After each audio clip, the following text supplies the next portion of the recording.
Welcome back to another episode of the Resellers Mindset Podcast. My name is Mike, also known as the Used Book Guy on YouTube, along with my friend and fellow full-time reseller, Johnny B.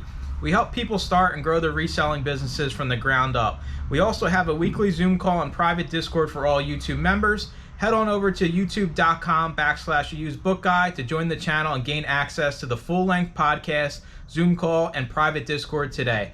Let's get into this week's episode. What is up, everybody? Welcome into another episode of Resellers Mindset Podcast. Mike here alongside Johnny. And last week we kind of picked on eBay a little bit. So this week we're going to pick on Amazon a little bit, right? Because as a reseller, you hear selling on Amazon, the first thing that comes to your mind is it's so expensive to sell on Amazon. The fees are astronomical. So we're going to give kind of both sides to the story here on, do we think the fees are worth it, or the fees too high in our opinion? What kind of comes with the fees to kind of justify it? So I guess I'll start off here since I'm kind of sort of still the main Amazon guy of both of us here. So for me, the big benefit for Amazon over eBay is the convenience of not storing, packing, and shipping, and the customer service of all of the items you sell.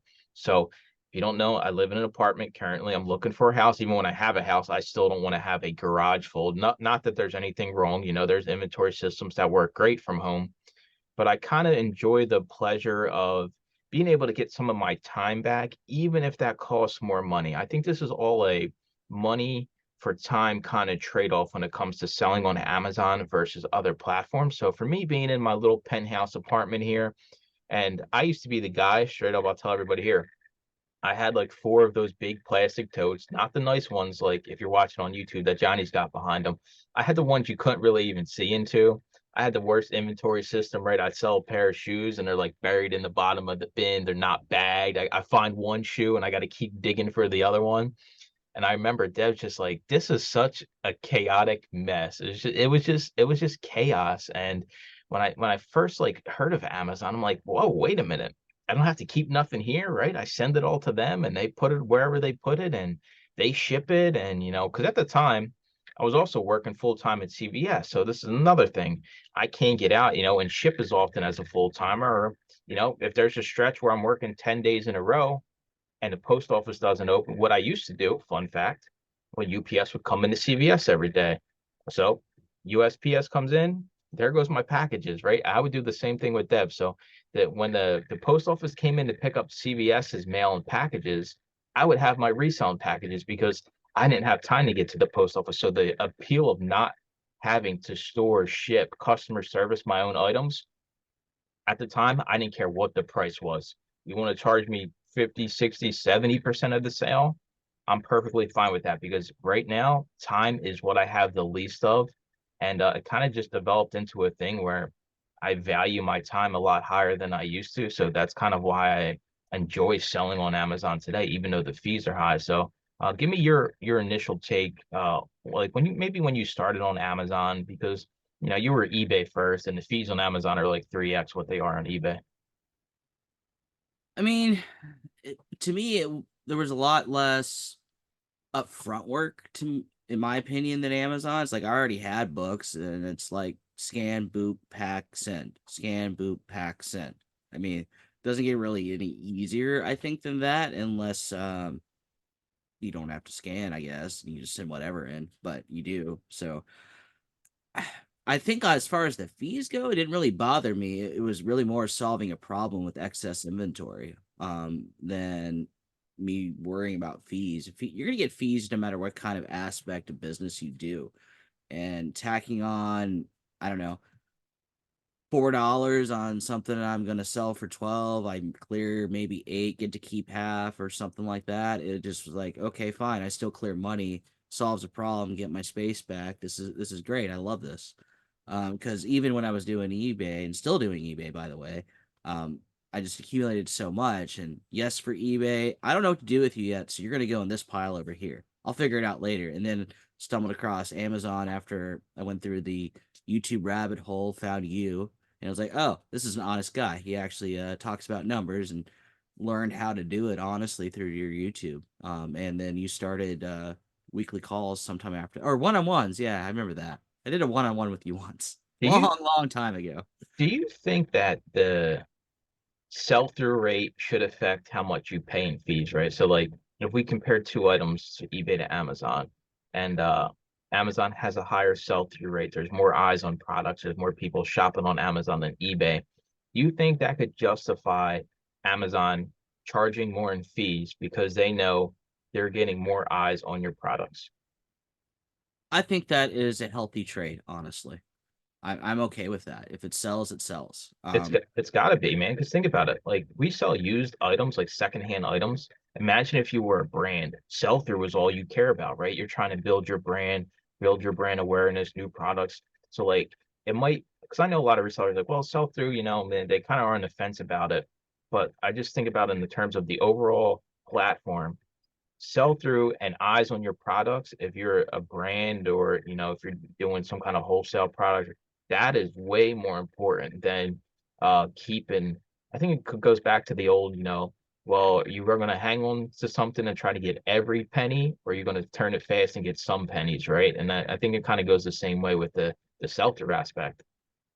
Yeah, I mean, even in the other group, they talk about that you could wait it out for all the money, or you can get part of the money now. I'd rather have part of the money now than wait 2 years. I mean, 2 years is about right for a book on eBay. That's the potential turnaround time. That that's not to say when you list something, you won't sell same day or within 30 days or anything like that. But if you're listing in bulk, it's you could be sitting with a book for 2 years before it sells, maybe even longer, maybe 3 years. So accumulating that, you're always going to have to be space conscious of, okay, I have X space now. How much is, I don't know, 1 cubic feet of my space worth? And then compound that for a 2 year window. I mean, there's a lot of little math logistics in there, maybe a little too complicated for some folks, but you got to value A, your time, B, your storage space, and three, your cash flow. I mean, we talked about cash flow before. So how fast can I get my cash to flow back to me, kind of deal. And with Amazon, I think it provides a much quicker turnaround. Even the stuff you have to liquidate, because again, books can sit. Even though we send it in, that's not 100% guarantee it's going to sell. All of us have to liquidate 6 months down the road on most of the stuff. Some stuff will roll the dice for another 6 months and keep the long-term storage fee, sure. But if I can sell the vast majority of it, 85% of it, and got my money back, and even with the race to the bottom, and I still get my money back because we're in control of where that bottom is, right? Cash flow back to me, and that just cash flow is king. You can do all kinds of things with your business with the money that comes back to you. Okay, well, maybe I get into OA now. I've generated enough cash flow. Or hey, maybe I can pay up for more expensive books to then send in again instead of the lower margin things. It just gives you options with cash flow. I love options. Do you think people would be more attracted to maybe give Amazon a try if there was just one fee, right? Like, because what happens here, Johnny, you got your storage fees, you got your long-term storage fees, you got your removal fees, your disposal fees, your liquidation fees. Pick one and figure it out, right? I think the problem is a lot of people see that for the fees for Amazon, it's like a 12 thing line item, right? There's 12 different line items. So people are like, oh my God, like the fees are just astronomical. Like it doesn't make sense. And maybe if it was just one, like, hey, 50%, and maybe more people wouldn't be kind of pushed away because they see all the different fees, even though they're minimal, right? Because we all know storing your stuff at Amazon, like you were just talking about it's like 1,000 books for $100 Yeah. a month, basically. And I think to myself, like, that's super cheap. I mean, go rent a storage unit. Storage units are expensive nowadays. I mean, my 10 by 10's over $100 now. I'm paying close to $120 a month. So I think to myself, well, I could store 1,000 books at somebody else who's going to pick and pack for less money. Like the storage fees are nothing, but I don't think people realize that because they never really tried Amazon. They just see here, oh, there's a storage fee, and they think it's just some crazy number. Okay, so let's break it. To answer the question, yes, I think more people would do it. But I don't want that because I think people should know their numbers. All numbers are important. You got to know every single fee, not just, okay, here's an $80 bill. Well, what for? You got to know what that $80 adds up to. But where I was going with it, let's break it down. Okay, so we get special shipping rates to send in 130 to 200 books. Dude, it's basically, ooh, man, it's them shipping rate. I shipped 240, 46 in a 48-pound box through UPS, and they were both under $10. And these are Yeah. 16 by 12 by 12 box. I mean, their rates are insane. Oh, so expensive. Nah, not really. But that's fee number one. Well, no, fee number one is, well, to play this game, well, you got to pay your subscription of $40 a month. Okay, now we're spending, let's just call it $10 for simple math here. $10 a box. How many boxes are you sending in? Let's say you send in 10 boxes. So there's $100. So you're at 140. You got a repricer tool. I mean, that'll run you $15. Okay, we're at 165. If you have, I don't know, we'll go with the fancy, easy, cool UI one of Inventory Lab. That's another 70.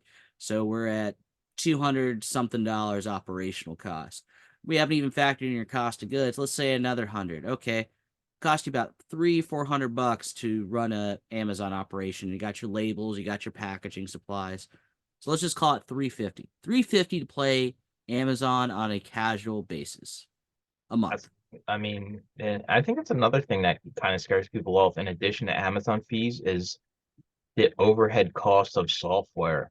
But there's cheaper options when it comes to software. So like, Yeah. people always run to the newest, shiniest, most expensive one. I'm the opposite, dude. I'd rather have the stuff that I know works. The programs have been around forever. They're clean cut. And yeah, sure, like you're talking about Inventory Labs. Yeah, it's the best one out there, but I'm too cheap for it. I stick with my plain Jane, Windows 97 listing software. It works, but when it comes back to like Here over at Johnny B Land, we like to fly first class and stuff. yeah. Like the fees. So when you scan something, I think this is one thing that people kind of get lost when they're so scared to start Amazon because of the fees. Everything that we do, especially in media and arguably anything, all you need is the Amazon seller app on your phone. And when you scan that item, it's going to tell you exactly what you're going to make. You can put in your buy cost right through the seller app, and you'll see how much you would make if you sold it at that price after all fees. So my argument is, when people get caught up about fees, and this is why I always try to get eBay people to try Amazon, is you have all of the data right in front of you. Yes, items are going to tank. Yes, you're not going to win every single one, but 8 out of 10 times you're going to win. And that's how you win in Amazon. So I don't want people, it's tough for me because a lot of my people on YouTube and listening to this, they're heavily into eBay, and it's like pulling teeth to get an eBay person to try Amazon.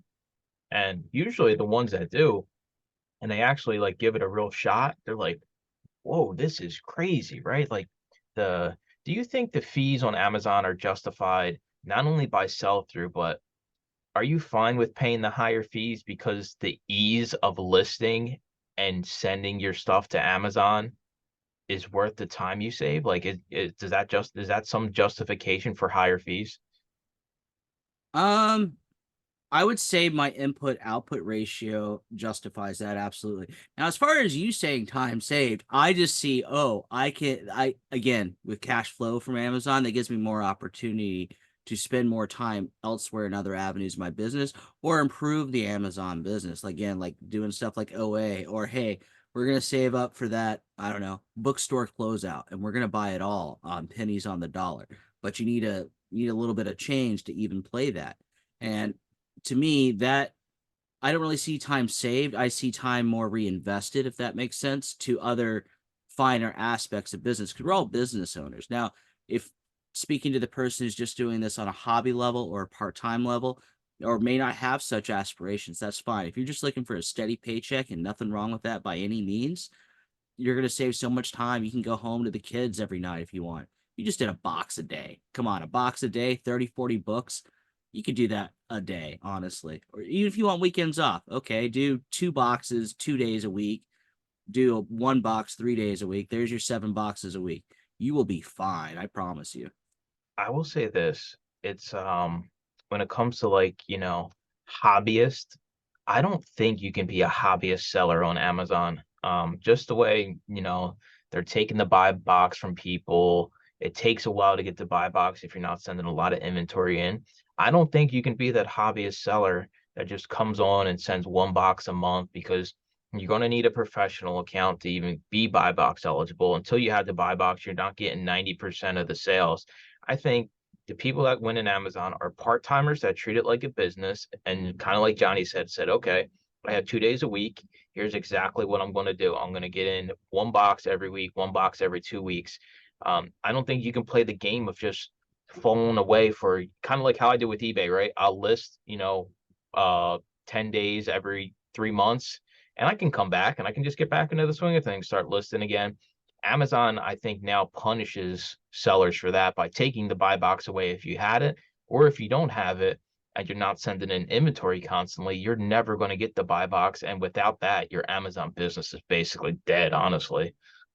That is a very fair point. And my logic was, I don't know, a guy goes to an estate sale, buys the whole bookcase once a month, and then processes that. When he's done, and does it again the next month. But your buy box point puts my whole idea to shame. It doesn't work. You're right.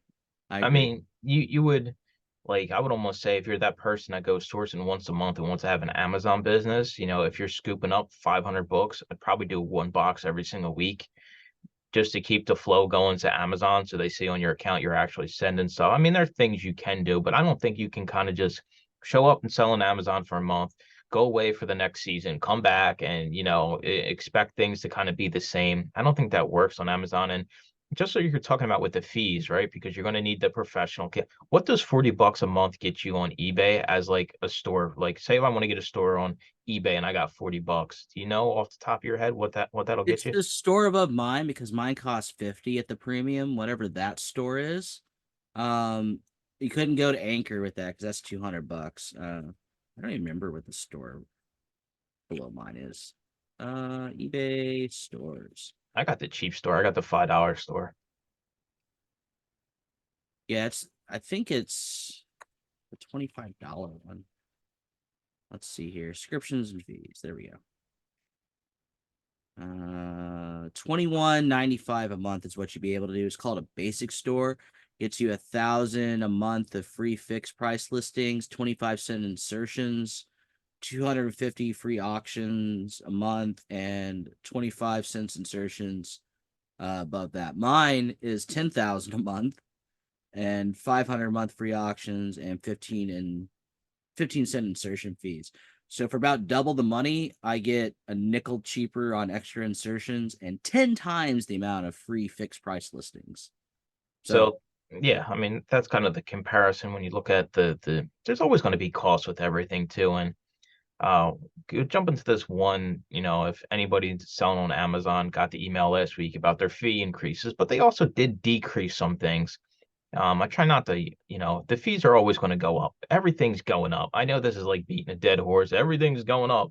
The price of eggs is $30 a dozen and a gallon of gas is, but I think with platforms, even, the ones that haven't announced fee increases, you can expect it. I think it's almost like a line item every year you have in your budget that, all right, well, I'm expecting Amazon fees to go up 2% next year, eBay fees to go up 2%, whatever it is, however they bake it into it. And the Amazon one was a low inventory fee where you have to pay a certain amount based on how quick the item sells. If you don't carry enough inventory, well, most resellers don't carry enough inventory to avoid this fee. So you're basically tacking on anywhere between 90 and basically between $1.25 per item you sell. And a lot of people are just like so bent out of shape about it. And I think to myself, yet again with Amazon, when you're sourcing an item, you can see exactly how much you're going to make, right? Whether that's using the seller app, seller amp, Scoutly, Scout IQ, you see all of the data. It's presented to you before you even ship the It's item. cheating. I can't do that on eBay. I mean, I got to eyeball it and look at sales, and I can look at Terapeak, sure, but I don't have a streamlined piece of software like Scout IQ that just does all that for me. I gotta do all the mental math myself and then make a judgment call. I got a tough question for you here, just to kind of justify like Amazon fees over other platforms. How many items could you list on Amazon in an hour versus eBay in an hour, you think? Because you do some of the best listings out there on eBay. So if you had to, just put it, you don't got to be exact, but like how many listings on eBay in an hour? How many listings on Amazon? Are we talking like packing a box or doing merchant or what on Amazon? Uh Pack in a box. I want to do FBA because that's where the fees are. The Sure, fees sure, are all sure. FBA. Hour we could do about 40, depending on what we're putting in there. Let's just say average size book. So you could do about 40 books in a box in an hour. Pack it, do all the labeling, all that. On eBay for me it'd be about 12. So almost quadruple. Do you think that would, in your mind, do you think that justifies you willing to pay more in fees? Because Yeah, it's 100%. There's no question there. 4 times the amount of stuff in the same amount of time, profit per hour. and that's not even, and we're not even factoring in the time you have to put that eBay book on the shelf, deal with the customer service for that eBay book, and then pack and ship that eBay book when it sells. So, Well, um, kind of. I mean, you still got to drive unless you're having a USPS or UPS pick up your boxes, you still got to drop off your box somewhere. that's true. Um, but I would say even on that, Amazon wins because you gotta pack all the individual items. In Amazon, it's one item, one box. Well, lots of items in one box.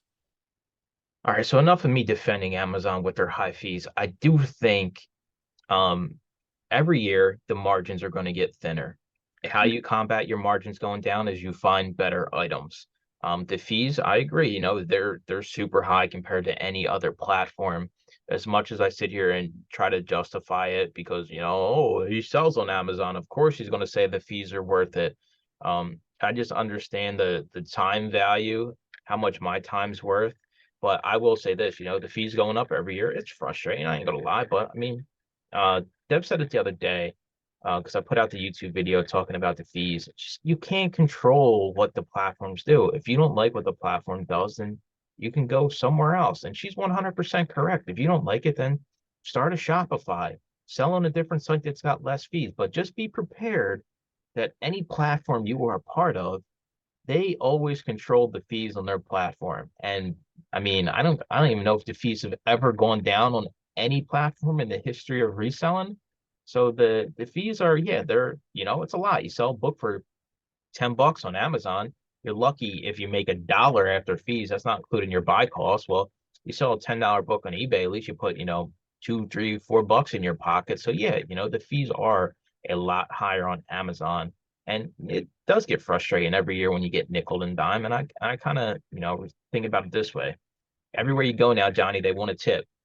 You can go order takeout, you just go in and pick up your pizza, they want a tip, right? So I think it's like kind of translate that into the reselling world. Every year they want a little bit more, they want that 60 cents. Hey Johnny, you want to round up that sale on Amazon and donate the proceeds?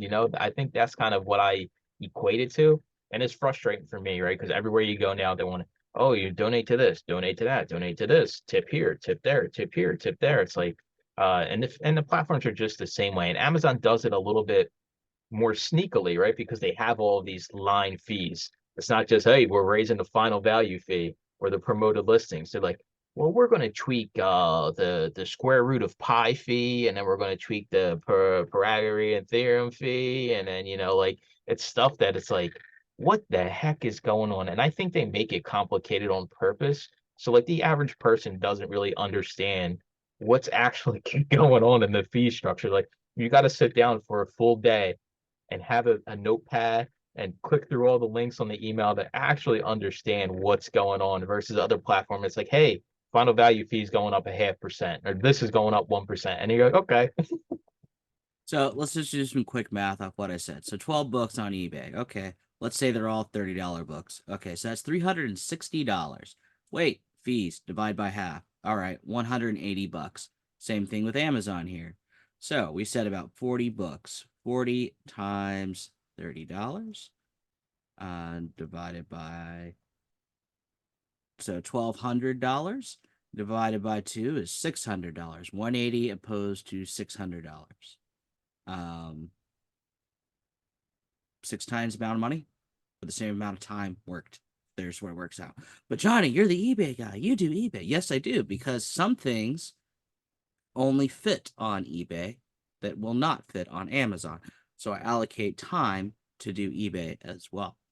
But If you were just to do Amazon, okay, $600 an hour. How many hours can you work? I mean, but you got to have the material. It doesn't count for the going out and sourcing and getting it and finding it and scanning it, bringing it back, prepping it, highlighting, underlining, stickering if you're into stickering, or heat gunning if you're into heat gunning. Then you get to do your box per hour kind of deal. I think about it this way. If I spent the same amount of time on an eBay business that I do on my Amazon business, I probably wouldn't make 25% of what I do. It's just the Yeah. reality of it.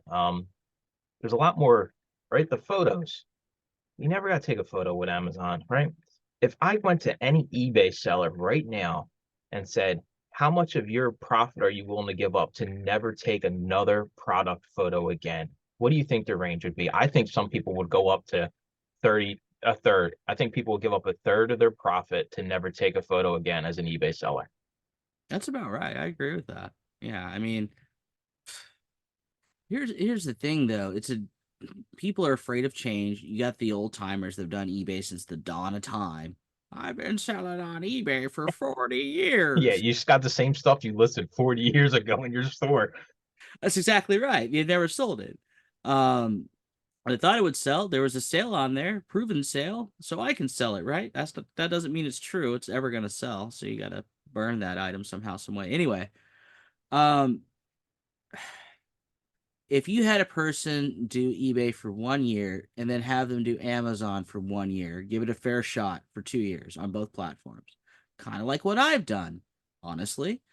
Amazon just wins as far as the money goes. Now, after you've done this intensive experiment, 2 years is a long time, you'll find that some things just fit on eBay better than they will ever fit on Amazon. Yeah, Amazon may even want that particular product. Like I got a lot of foreign stuff and foreign language things that there's not even a product listing for. Where does it go? Do I throw it away? Do I pump more time into Amazon if I do throw it away? You could do that. Or if you're like me, I've just, well, that's an eBay only item. It goes to eBay. I can make some money on it. Now, should I allocate my whole business toward eBay and just focus on those things? That's really a judgment call, to be honest. You can make money on eBay. You can make money on Amazon. But if you're time conscious and want flexibility with your life, Amazon wins. If you want rigid scheduling and you're going to work really hard, you're going to literally earn every dollar that comes in, eBay's your game. Now, if you choose to do both, I think that's the sweet spot, honestly. But again, it's a lot of time. I don't want to earn none of my money, Johnny. I don't Want to earn none of eBay, it? but I do think, right? I said earlier in this podcast, I keep a little $5, mud hut store that's somewhere down the road, right? Yeah. Every once in a while somebody will stop and buy something, but I have no expectations. But there are things, right? Signed books. We all know you can't get any kind of extra price on Amazon, book sets, things like that. Some of those go a lot better on eBay depending on the topic and the set. Or Japanese wrestling magazines. I'm still selling those things like candy. Amazon has very little of them, and nor will take a listing from me. So Antique books, pre-ISBN books. I mean, you got to be knee deep in eBay, and I think it all boils down to don't let the large. It's like sticker shock. Don't let the sticker shock of the fees scare you away, because if I told you if you paid double the fees and you're going to make 6 times the money, I mean, you'd be stupid not to do it. And I think when you really start analyzing the items you're sending and you understand the fees of the Amazon platform, you quickly realize, okay, I'm not losing money, right? Everything we send in, it's nowhere close to break even. We have wiggle room for it to go down in price, and we have all of the data in front of us. We know the exact sell through, how many times an item sells in a 6 month period. On eBay, sure, you can go look at the comps, but then you're going to have to pull out your calculator and do how many sold versus how many listed, and why did these sell and other ones didn't sell, best offers taken, how much did it really sell for. I think with the fees, honestly, at the end of the day, as much as I don't want to sound like an Amazon homer, like I work 20 hours a week maybe on Amazon, and I make a full-time income doing this. Like if I did 20 hours a week on eBay, I'd be back at CVS working again. That's just the reality of it, because the time I can spend in my Amazon business sourcing, prepping, packing is astronomical, especially for me, who's somebody who sucks at eBay, right?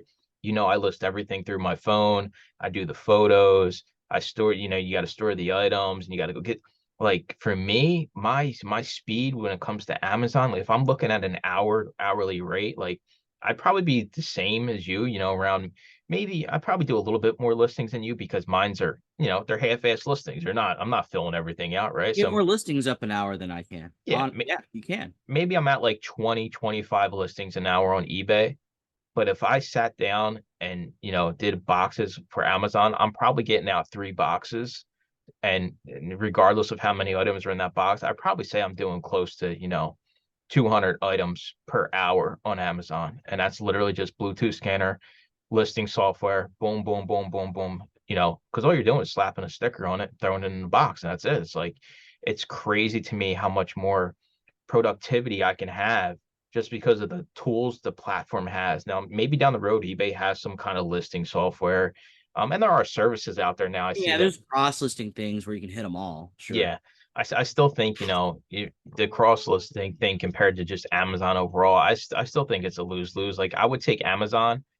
If I had to choose Amazon or every other reselling platform, dude, I'm not even thinking twice. I'm going straight to the Amazon line every single time. Now, this may change if we have the same conversation next year, 2 years from now. Things are always changing. But today, dude, I'm running. I'm running away from every other reselling platform right to the Amazon line, regardless of the fees. Fees could have went up 10% this year, and I could care less. Like, I know that's where the items are going to sell. The most eyes on media items are going to be on Amazon. Sure, eBay has its things for collectibles, but the overall 98% of the media, you're going to get a higher bang for your buck, right? So that would be another justification that comes to fees is, yeah, you pay more in fees, but you also can command a higher price on Amazon compared to eBay. Look how many people have these businesses where they source stuff from eBay to sell on Amazon and they still make, 20% profit margins, and they're paying full price somebody that's selling it on eBay at full price, and they're still selling it on Amazon and still making a whole bunch of money. Yeah, I mean, so let's see here. I welcome fees, honestly, because here's what happens. I have less competition because of fees now, because people aren't going to do it, or the people that are doing it, some of them are going to bow out. And the people that are remaining, now they're going to make the money that those other people were going to bring in. Now you're going to make that and probably more, because we don't have to play as stringent a race to the bottom game. That's how I like to look at it. I'm like, all right, fees. Well, how many people that I was selling against are going to get knocked off so I can command more of a premium dollar? I'll take fees all day, every day, because I'm going to continue to do this. I'm just going to change the way I do things because of fees. Margins need to go up. Great. Or what I mean by that is, okay, I was doing $5 send in. Now I'm profit. Now I'm going to do $10 send in because of all the fee changes. Okay, I've adjusted. I'm still playing Amazon, or I'm still playing eBay. Fees are great. Love them. Oh my God, you're going to get quoted on this, and this is going I to be hope the end of so. you. I hope so. I hope all the flames and where I can buy a Gaylord come to you, Mike. Oh my God, I'll be in the comment section. This guy said he loves fees. He's an idiot. He don't know what he's doing. Yeah, I can hear it now. But I think I'm going to wrap it up here with my final Jerry Springer style thought on Amazon fees is they seem high from the outside. If you walk up to the store and it says everything's marked up 50%, you're probably not going in, right? But those that go in, all of a sudden they realize even though you're losing that 50%, in theory, you're making more money. This is crazy. I know it's like, boom, like your head's exploding right now. I'm telling you the fees are 2 or 3x on other platforms, but you're still going to make more money because you can command a higher price. Think about it that way. Don't be scared to start Amazon because the fees, yes, they're high, but we understand what we're looking at when we're outsourcing. We know exactly what the fees are, how much we're going to pay, how much we expect to pay, and you just figure it out from there. So as always, we appreciate you watching or listening out there, and we'll talk to you in next week's episode. Thanks for listening to another episode of the Resellers Mindset Podcast. Today's full episode and all previous episodes are available to all YouTube members, along with the weekly Zoom call and private Discord. Head on over to youtube.com/theusedbookguy and consider joining for as little as $2.99 a month.